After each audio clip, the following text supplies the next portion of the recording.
नमस्कार मित्रों। आज की कहानी। एक बूढ़ी महिला थी, उसका एक पोता था। वह मीठा बहुत खाता था, गुड़ शक्कर बहुत खाता था। तो वह इसकी आदत से परेशान थी, क्योंकि ज़्यादा मीठा खाने से बच्चों के पेट में कीड़े होते हैं, दांत खराब होते हैं, ऐसी ऐसी भ्रांतियाँ अभी सभी जगह होती हैं। तो वह उसे एक वैद्य के पास ले गई। तो पहले के समय में वैद्य हर गांव में उपलब्ध नहीं होते थे। कई बार दो दो गांव दूर जाना पड़ता था वैद्य के पास। तो वह वैद्य के पास गई जो उनके गांव से 2 गांव दूर था। तो वह गांव उस वैद्य के पास गई और उसने कहा, वैद्य जी, मेरा पोता मीठा बहुत खाता है, इसका कोई दवाई दीजिए या इसको समझाइए ताकि ये मीठा ना खाए।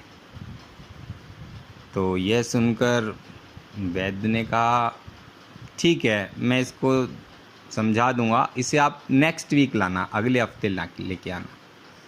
ठीक है, बूढ़ी महिला उसे घर ले आई। अगले हफ्ते वह फिर गई।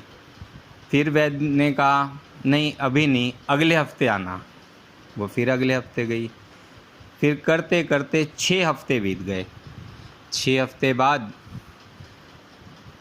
वैद्य ने उसे कहा, बेटा मीठा नहीं खाते, मीठा खाने से नुकसान होता है, दांत में कीड़े पड़ते हैं, पेट में कीड़े पड़ते हैं, आप मीठा नहीं खाइए, मीठा नहीं खाना चाहिए।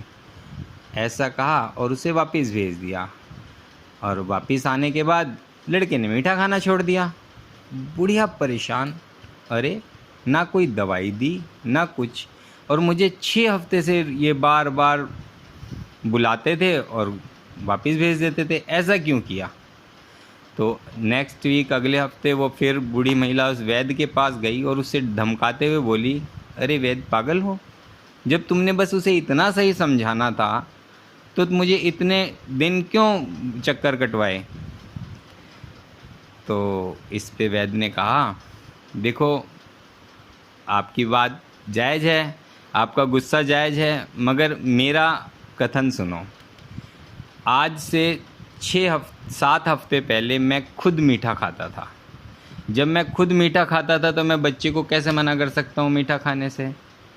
पहले मैंने अपने मीठा खाने की आदत छोड़ी, तो जब धीरे धीरे अगले हफ्ते भी मेरा मीठे खाने की इच्छा थी, फिर उससे अगले हफ्ते भी, जब 6 हफ्ते तक मैंने मीठा नहीं खाया और मीठा खाने की इच्छा भी समाप्त हो गई, और तब मैंने उस बच्चे को कहा कि मीठा नहीं खाना, तो उसने मीठा छोड़ दिया।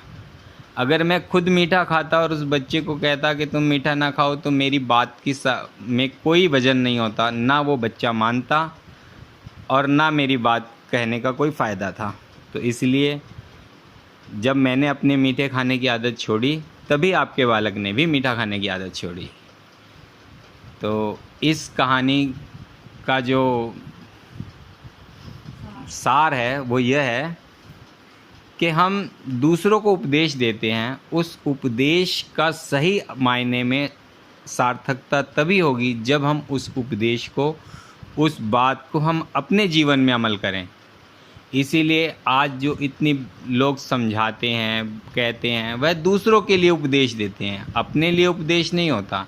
तो जब वह उस बात को स्वयं नहीं मानते तो उनकी बात का भी कोई वजन नहीं होता, कोई अर्थ नहीं होता, और इसीलिए उसका प्रभाव भी नहीं होता। तो जब तक किसी नैतिक मूल्यों की हम दूसरों को से अपेक्षा करें, पहले उसे अपने जीवन में उतारना चाहिए, तभी उस बात की सार्थकता होती है। तो ये आज की कहानी। धन्यवाद।